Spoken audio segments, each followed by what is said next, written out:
Cuando pensamos en viajes, automáticamente lo relacionamos con personas. Pero ¿qué crees? En este episodio te traigo una historia completamente diferente. Una guitarra de casi 98 años que ha recorrido miles de kilómetros. Y para ello he invitado a Eduardo, quien nos va a compartir la historia de Gracia. Bienvenido, Eduardo.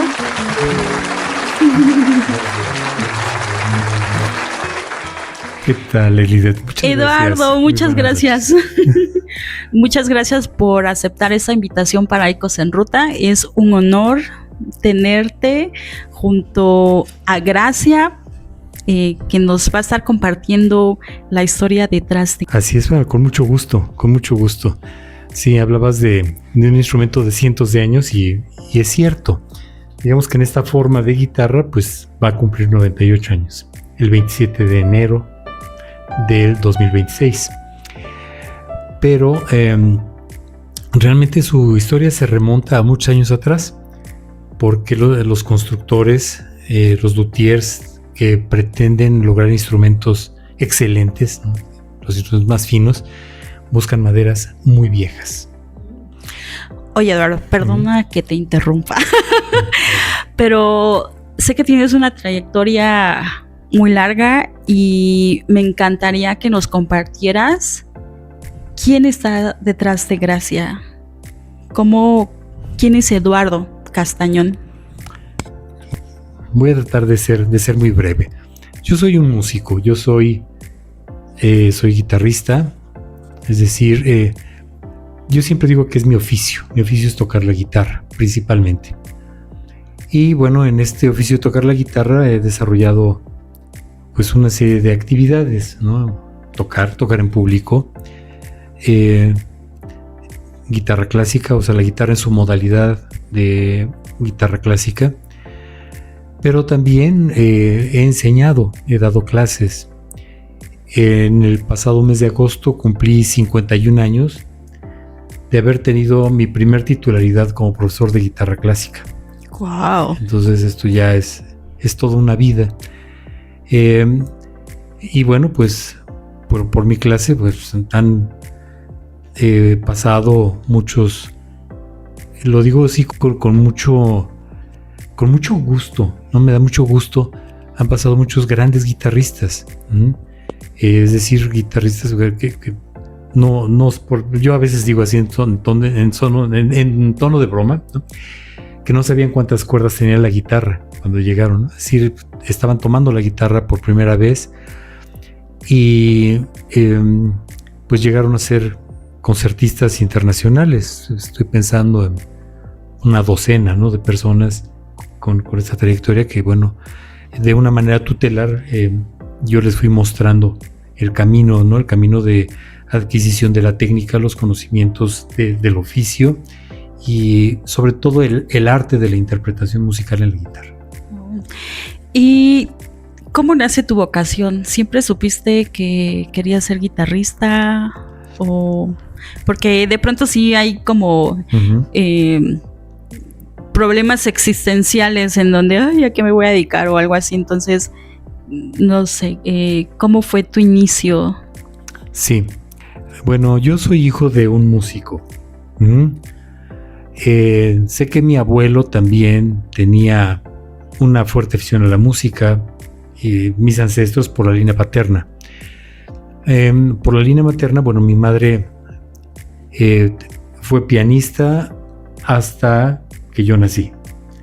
Después, bueno, pues se dedicó al hogar, a la crianza, a los niños, pero ella por el lado materno también. Entonces, yo viví una infancia rodeado de música. Oía yo a mi padre estudiar en el piano. Mi papá era organista, tenía una licenciatura en órgano por la Escuela Superior de Música Sacra y una especialidad en música antigua y en canto gregoriano. Él fue, por ejemplo, organista titular de la Catedral de Villahermosa, siendo muy joven, y antes de eso, él era organista suplente de la Catedral Metropolitana, aquí en México, y también director suplente del coro de la catedral, pero te estoy hablando de cuando él tenía 18 o 19 años. Entonces tenía una trayectoria muy brillante como músico y yo crecí en ese ambiente, ¿no? En el ambiente de la música clásica, de la música de concierto, oyendo a mi padre tocar piano. Yo mismo me inicié en el piano no sé cuándo, porque no me acuerdo. Yo no me acuerdo cuándo empecé a leer música, ¿sí? Yo, o sea, estoy familiarizado con esto desde siempre. No te puedo decir cuándo empecé, pero sí de mi padre aprendí la teoría, aprendí mucho, y claro, la técnica del piano. Pero cuando nació así fuerte mi interés por la guitarra, fíjate que fue en un viaje a Paracho. Yo tenía, no sé, tal vez 7 años, porque apenas si me acuerdo de eso. Paracho, Michoacán. Michoacán. El pueblo de Michoacán con larga tradición guitarrística. Y bueno, todo empezó porque se planeó un viaje familiar por carretera hacia el Bajío y un hermano de mi mamá quería comprarse una guitarra en Paracho, ¿no? Y ahí vamos a Paracho, toda la familia. Entonces yo me acuerdo que para mí fue como un sueño. En aquel tiempo Paracho era un pueblito enclavado en los bosques de Michoacán, en la sierra. Y la mayoría de las calles del pueblo eran de tierra todavía, pero era fascinante que en cada puerta donde uno se parara, ¿verdad?, en lugar de haber hacia adentro un patio o una casa habitación, era un taller de construcción de guitarras o una salita de exposición de instrumentos. Entonces para mí era algo como alucinante, ¿no? Yo recuerdo un cuento infantil que se llamaba El País de los Helados, ¿no? En donde todo eran helados, era el sueño de todos los niños, ¿no? Ir ahí.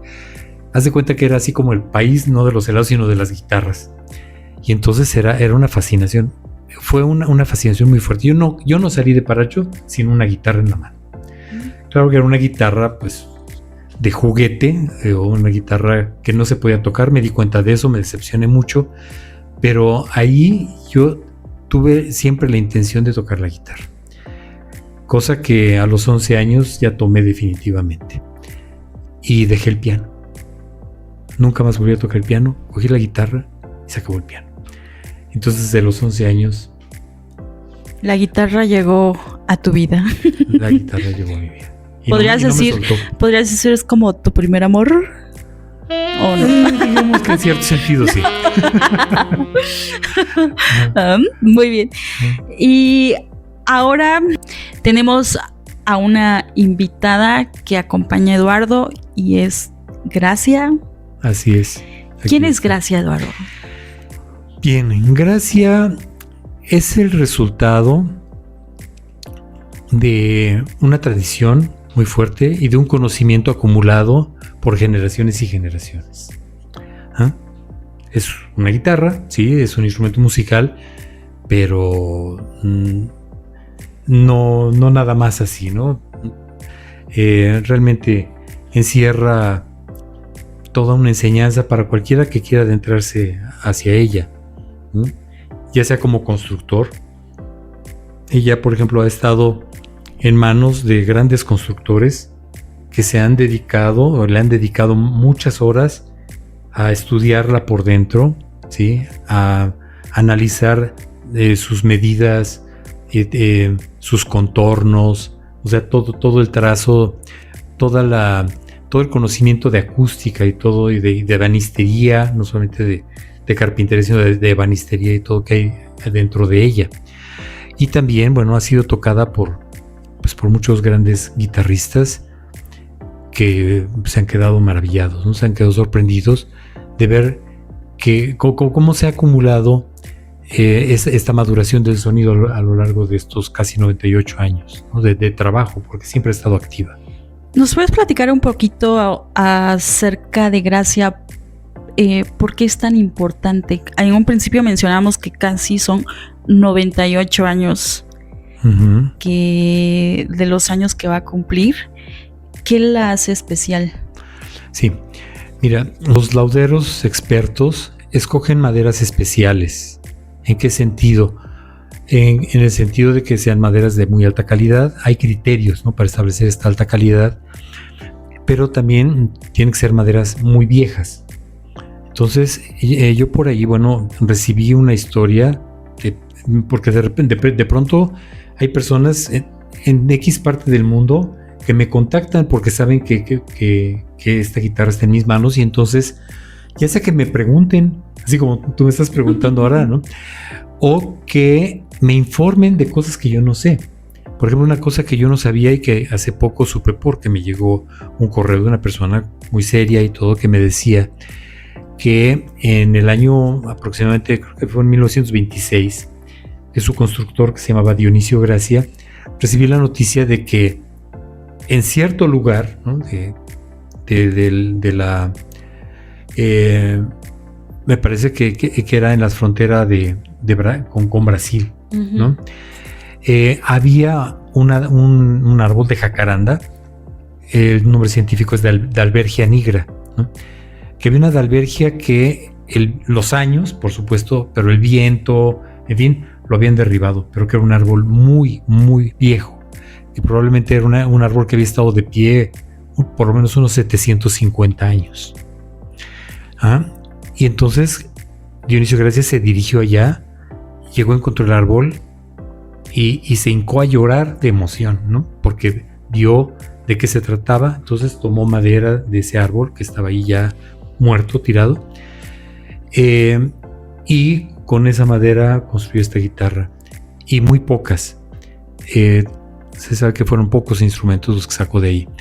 Bien, entonces estamos hablando de que si esta guitarra tiene 98 años, en números redondos, ¿no? Uh-huh. Entonces son 100 años más otros 750 del árbol del que proviene la caja, uh-huh. Porque la tapa, la parte frontal esta que está a la vista aquí, viene de un pino abeto alemán, que también es antiquísimo. Sí, no me he metido a calcularle la edad, o no he ido con expertos para calcular la edad, pero debe ser otro tanto, por las características de la madera. Entonces, hace 850 años, ¿qué estaba pasando en el mundo? ¿Qué estaba pasando aquí en América? ¿Sí? Creo que recién se había fundado la Gran Tenochtitlán, ¿no? Entonces, pues la madera nace hace varios cientos de años. Ok, esto, bueno, ya hace de ella un instrumento especial, pero hay algo muy importante, que es la migración española hacia Buenos Aires, llevando esta tradición de los instrumentos, de las guitarras particularmente. En 1850 llega a Buenos Aires Salvador Ramírez.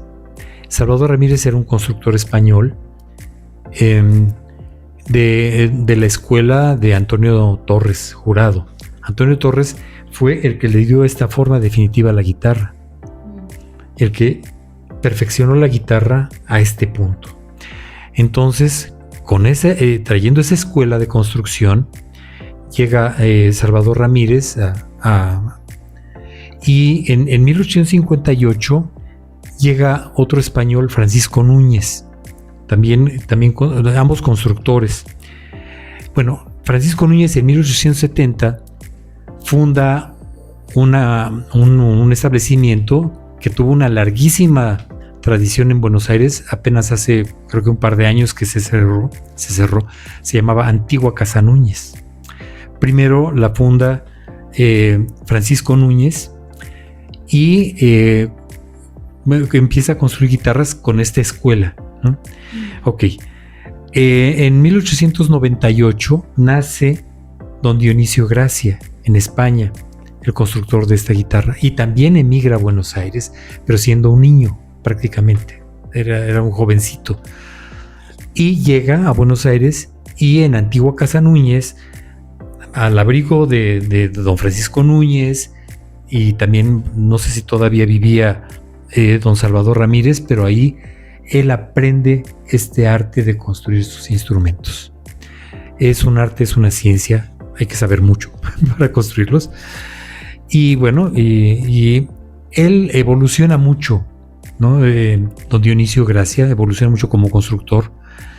Él construye en exclusiva para Antigua Casa Núñez sus instrumentos. Pero hay un hecho que concuerda con el encuentro de esta jacaranda antiquísima.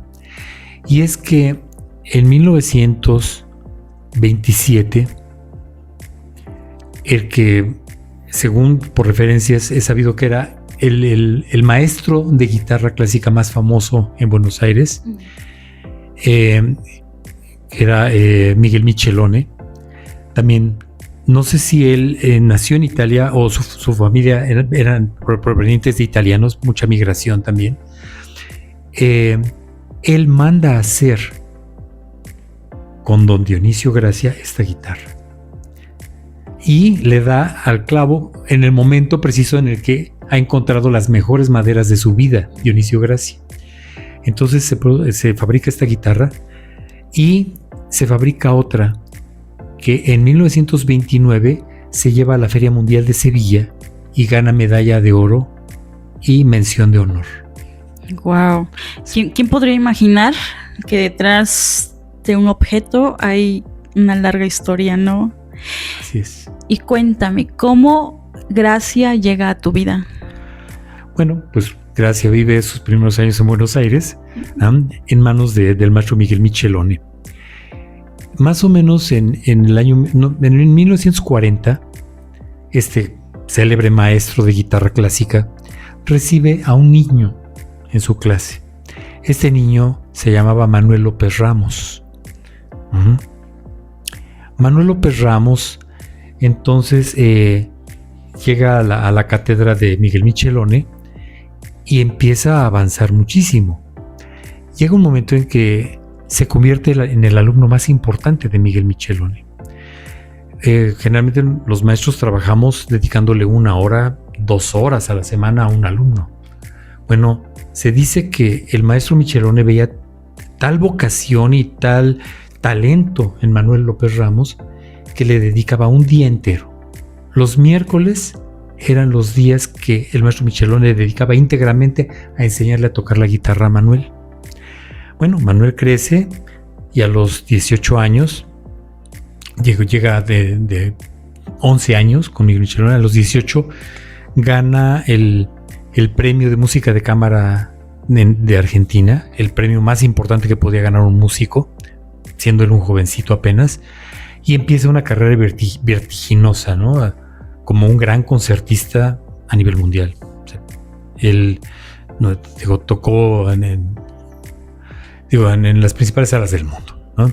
En la sala Tchaikovsky en Moscú, en la Concertgebouw de Ámsterdam, en Washington, o sea, muchas ciudades de Estados Unidos, de Sudamérica, etcétera, ¿no? Entonces hizo una brillante carrera, bien. Pero ¿cómo llega la guitarra acá? Sucede que Manuel López Ramos fue el hermano menor de la actriz Marga López. ¿Ok? Para jovencitos de estos años, pues Marga López ya no le suena, pero a los que vimos las películas de Pedro Infante, ¿verdad? En el Cine de Oro. En el Cine de Oro de México, pues en muchísimas de esas películas, una actriz estelar era Marga López. Su hermanito menor era Manuel.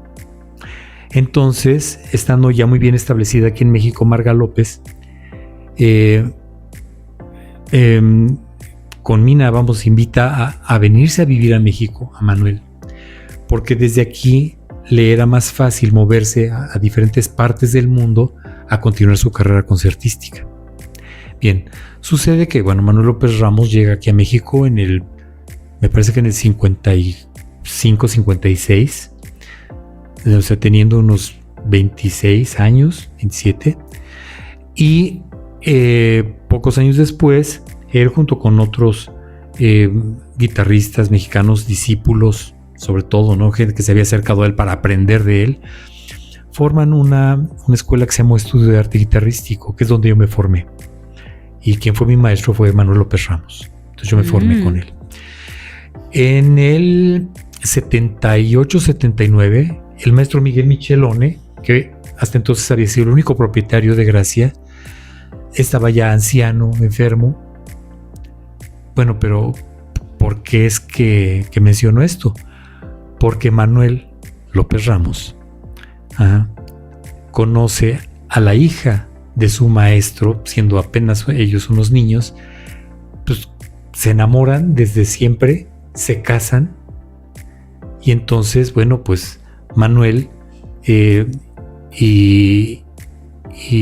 Miguel Michelone, ¿verdad?, toman este parentesco, ¿no?, de suegro-yerno. Uh-huh.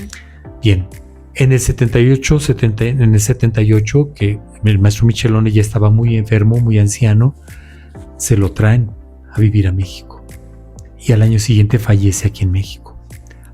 Junto con él viene su guitarra de toda la vida. Ok, años después, cuando yo empezaba mi carrera profesional como concertista, estoy hablando de fines de los 70s, principios de los 80s, yo estaba a la búsqueda de un instrumento de concierto. Y entonces, pues yo no sabía muy bien cómo escoger un instrumento, ¿no? Y entonces le pedí consejo a mi maestro, porque en ese tiempo estaban vendiendo una guitarra de muy buen nombre, de mucho prestigio. Y le dije, oiga, ¿qué piensa de que yo compre esa guitarra? Y me dijo, no. Yo me quedé... Dije, pero ¿por qué no? Si es una guitarra de marca, me dijo, no te precipites.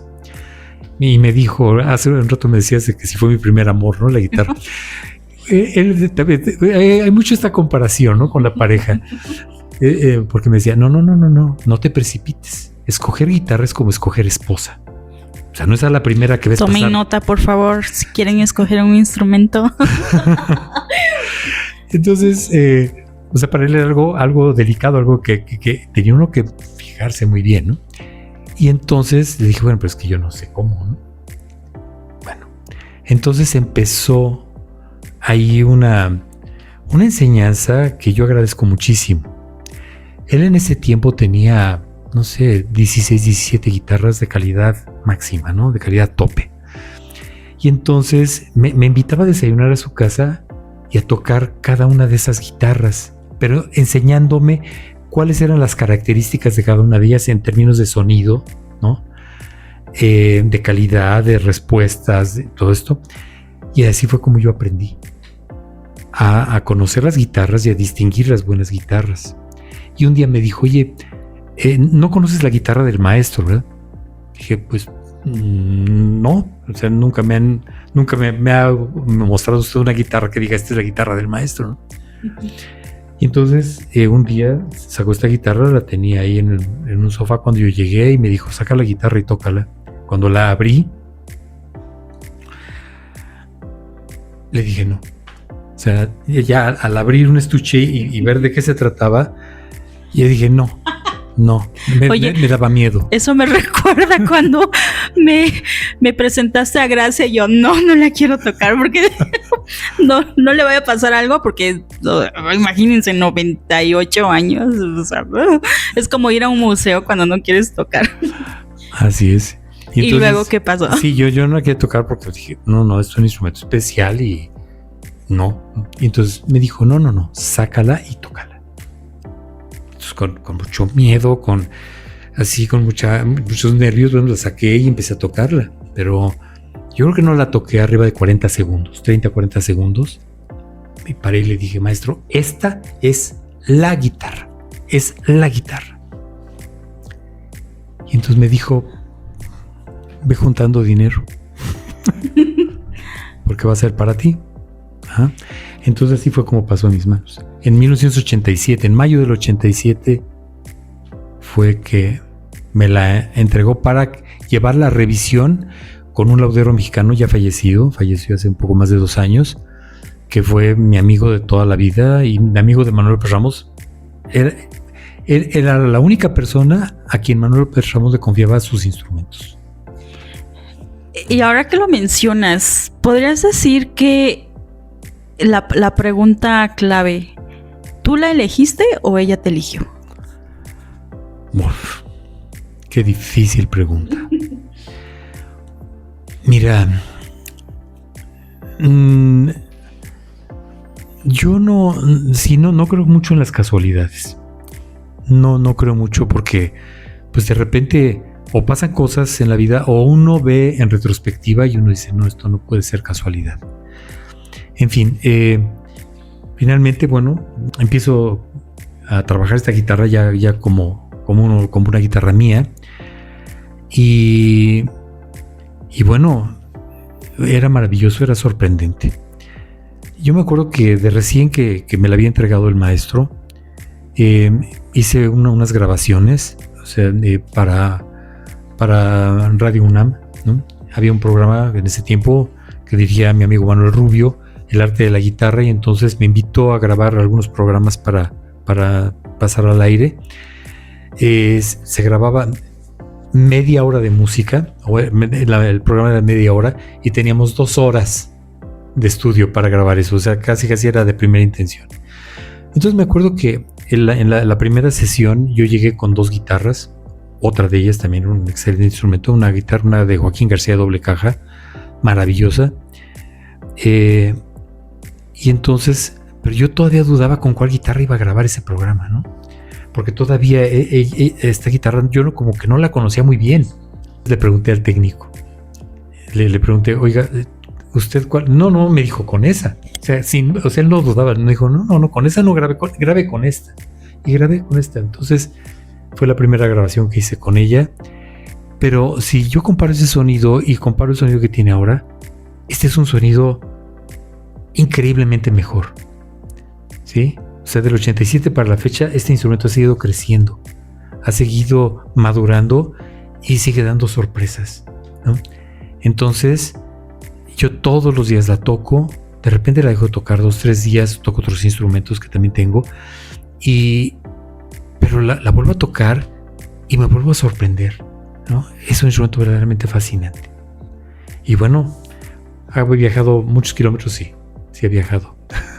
Eduardo, ¿y qué representa Gracia en tu vida? Ya como en un plano más personal. Fíjate que representa uno de los grandes regalos de la vida, ¿sí? que yo tengo.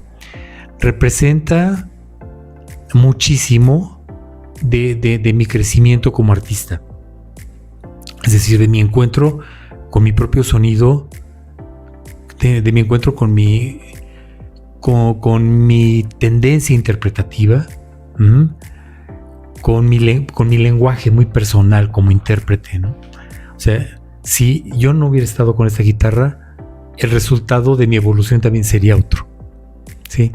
Entonces los dos hemos compartido, porque yo la he mantenido viva, sí, la he hecho crecer, ha estado siempre bajo la atención de los mejores lauderos, no solamente de México, sino del mundo, ¿eh?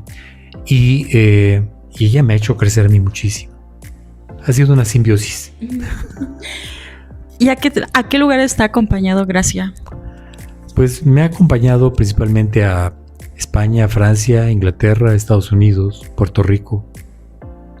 Y bueno, dentro de la República Mexicana también a muchos teatros, muchas ciudades de la República Mexicana. Eso es Gracia viajera. Sí, Gracia itinerante. Y Gracia, resultado de una tradición, ¿sí? Resultado del cuidado, de la protección de sus 3 propietarios, Miguel Michelone, Manuel López Ramos y yo. Sí. Es uniendo nacionalidades y también países, ¿no? Sí, España, Italia, por Miguel Michelone, España, Italia, Argentina y México. Una guitarra multicultural. Así es. Wow. ¿Cuál ha sido uno de los retos que has enfrentado como artista y junto con Gracia? Bien, este oficio, como yo le digo, esta profesión, está llena de retos. Está llena de retos. Y van mucho más allá de los retos técnico-mecánicos, ¿no? Muchas personas creen, sobre todo los estudiantes que empiezan, ¿no?, que el gran reto es la velocidad, ¿no? Qué rápido mueve los dedos, qué agilidad tiene. Es el reto a lograr. Y ese es el menor de todos y el menos importante. Realmente, bueno, por ejemplo, con ella, uno de los retos ha sido mantenerla en óptimas condiciones. Porque, bueno, con el tiempo, después de usarla y todo, mucho tiempo, descubrí, es una larga historia, pero bueno, yo me di cuenta desde que me fue entregada que algo le pasaba, que ella como que había perdido la voz, ¿sí? O sea, tenía un sonido excepcional y todo, pero en algún sentido su voz no trascendía, no daba lo máximo. Y entonces, en diálogo con José Barrera, en paz descanse, decidimos ponerle un puntal, como a los violines. Es una pieza de madera que une tapa y fondo. Y con eso la guitarra, haz de cuenta que resucitó. Entonces ese fue el primer reto, estudiarla, conocerla y decir, aquí hay algo que no la deja dar todo, ¿no? Y entonces, con esa solución, digamos que era como ponerle una muleta, ¡pum! Y con eso estuvo activa muchos años, pero después yo seguí elucubrando, especulando, y la llevé también con un laudero muy experto a que valorara, evaluara y viera qué era lo que había detrás de esto que yo detectaba que no estaba del todo bien. Y entonces, estudiándola por dentro, descubrió que había tenido una fractura que no había sido correctamente atendida. ¿Cuándo? Hacía muchos años. Tal vez desde Argentina. Bueno, seguramente desde Argentina. O sea, desde hace, no sé, tal vez 70 años o 60 años, ¿no? Y entonces estuvo un año ella en reparación. O sea, fue una reparación que se detalló paso por paso. Fueron 18 pasos los que se siguieron para reparar correctamente esto. Y entonces la guitarra hace cuenta que vuelve otra vez a estar en óptimas condiciones, ¿sí? Entonces ese es un reto. O sea, no nada más es, pues tengo una guitarra antigua y está muy bonita y suena bien bonito, ¿no? Sino es un compromiso, ¿sabes por qué? Por mantener vivo algo que es valiosísimo, en el sentido de que aquí está representado el conocimiento de muchas generaciones de lauderos, de toda una vida dedicada al arte de construir y de construir buenos instrumentos, y etcétera, ¿no? Etcétera. Entonces, esto es un reto. Y luego, bueno, pues los retos como músico, como artista, bueno, pues todas las personas que comparten mi oficio, bueno, pues saben que siempre hay el reto de la preparación, de estar siempre en forma. Uno es como un deportista de alto rendimiento, ¿no? Entonces, por ejemplo, Rubinstein decía algo así como: si yo dejo de practicar un día, me doy cuenta yo. Si dejo de practicar 2 días, se dan cuenta los músicos expertos. Pero si dejo de practicar 3 días, se da cuenta el público. Entonces hay que estar en forma siempre. O sea, en óptima forma personal, porque de otra manera no lo puedo hacer rendir tampoco el instrumento. Sí, yo creo que contigo, déjenme decirles que con Eduardo he aprendido un poco más. Bueno, de hecho, he aprendido más acerca de la guitarra porque en previas pláticas que tuvimos, o sea, yo aquí podría quedarme toda la noche, es como una masterclass de guitarra. Y por si no sabían, Eduardo es profesor.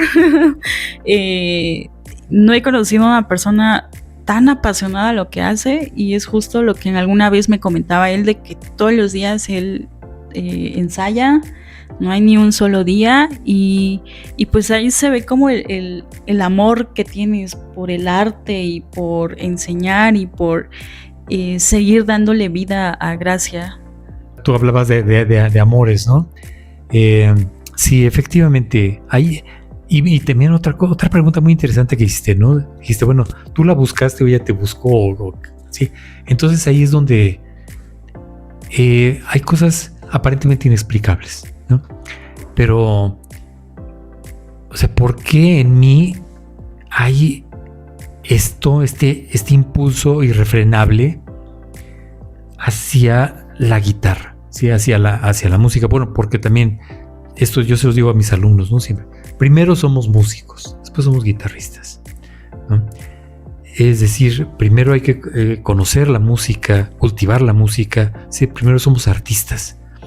Entonces, el arte es algo, sí, que se vive como si uno lo padeciera, ¿no? Como si estuviera uno cautivo de eso, ¿no?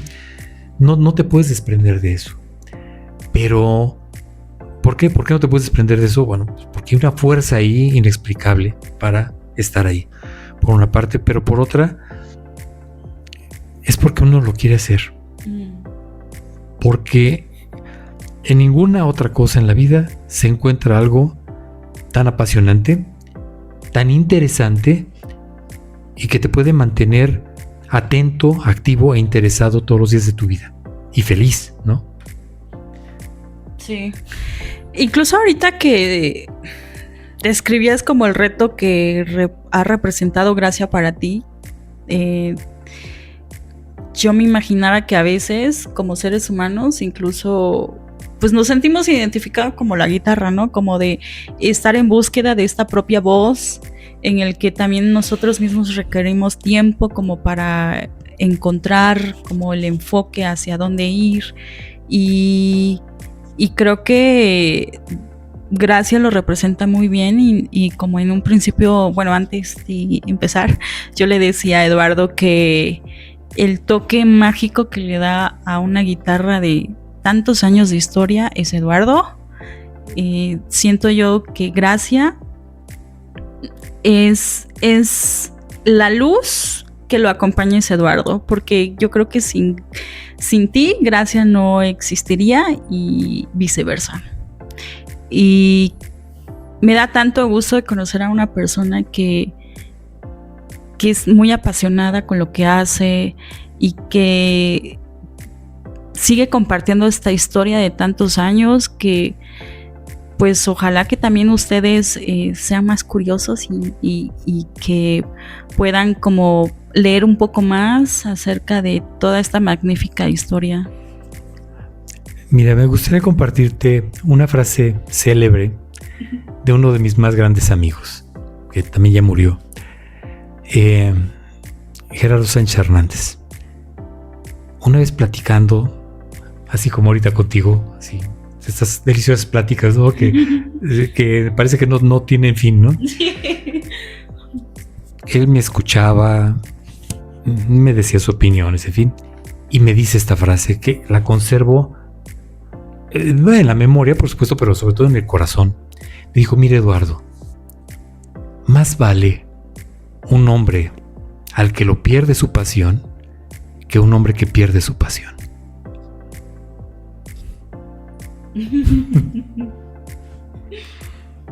Esa es como la enseñanza que nos quieres dejar el día de hoy.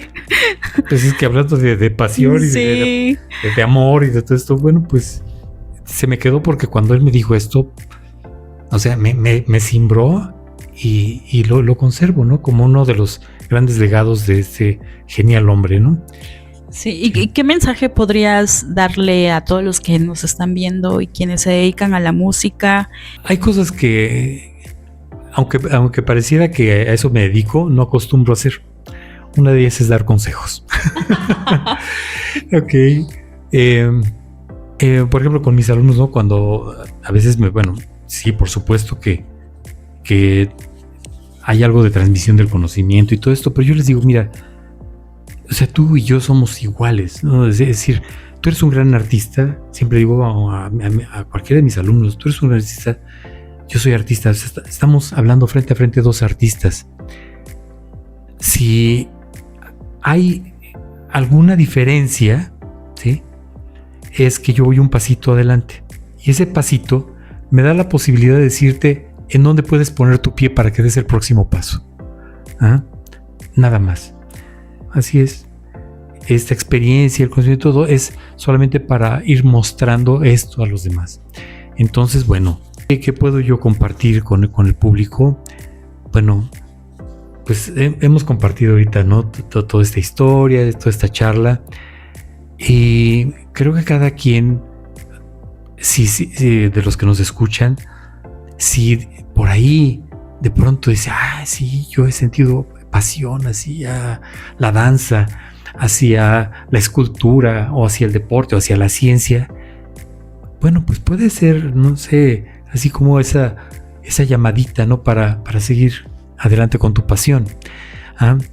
Por otro lado, bueno, pues mostrar el arte de la interpretación de la música como la hemos entendido mi maestro, que me lo transmitió y que viene desde Tárrega. Te mencioné, bueno, a Antonio Torres Jurado, que a mediados del siglo XIX empezaba a construir esos instrumentos. Esos instrumentos fueron tocados por Julián Arcas primero, después por Francisco Tárrega, después por Andrés Segovia y después por, en fin, una generación de grandes guitarristas, entre ellos Manuel López Ramos y Christopher Parkening, por ejemplo. En fin, hay toda una tradición, ¿no? Entonces, esa tradición de interpretar la guitarra como un instrumento que realmente te mueve el alma, ¿no? Te apasiona, te conmueve, ¿no? Eso es lo que le da sentido a la enseñanza, es lo que le da razón de ser a estudiar una obra, practicarla, analizarla, para llevarla al público con toda la emoción que ella tiene, ¿no? Muchas gracias, Eduardo. Sé que yo aquí me quedaría a platicar toda la noche. Creo que lo hemos hecho en otras ocasiones en que cada vez que lo visito coincidimos. La verdad es muy enriquecedor platicar con Eduardo. Gracias por ser parte de la familia de Ecos en Ruta. Es un honor tenerte de nuevo aquí, y para quienes quieran contactarte, están interesados en ser tus alumnos, tomar clase contigo, o quienes estén interesados en colaborar o interesados contratarte para alguna presentación, ¿dónde te pueden encontrar? Sí, para mí la manera más directa, ¿no? Es por esta aplicación de WhatsApp. Sí, entonces mi teléfono es con el prefijo 52, ¿verdad? Que es el de México. Es el 55 18 94 74 38. También me pueden encontrar en Instagram. La verdad, no tengo mucho material en redes sociales. También como Eduardo Castañón en Facebook. Ahí en Facebook sí hemos subido algunos materiales. Voy a subir más cosas. Tengo ese propósito. Pero directamente, WhatsApp, oye Eduardo, pues quiero esto, me gustaría esto, quiero platicar contigo, quiero tener contacto contigo para lo que sea. Yo encantado de la vida de poder establecer contacto con cualquiera que se interese en esto. Y a ti te agradezco mucho, Elidet. Te agradezco mucho que te intereses por esto, y que abras este espacio también para mí, o sea, para mí, para lo que yo pueda decir y compartir. Te lo agradezco muchísimo. Y yo también te capto como una persona muy apasionada, ¿sí? Como alguien que también tiene esa chispa allá adentro, y por eso hace todo lo que hace. Y pues gracias, el mundo necesita personas como tú. Como nosotros. Muchas gracias, Eduardo. Pues bueno, este fue un pequeño recorrido a través de Gracia. Gracias por acompañarnos. Y pues hagamos lo que sabemos hacer. Hagamos que esta historia resuene por todo el mundo. Ayúdennos, que vale la pena conocer esta historia. Vamos a conocer el poder de Gracia. Eduardo nos va a estar tocando algo para que ustedes también conozcan por qué Gracia es tan especial. Ahí los dejamos con el videoclip.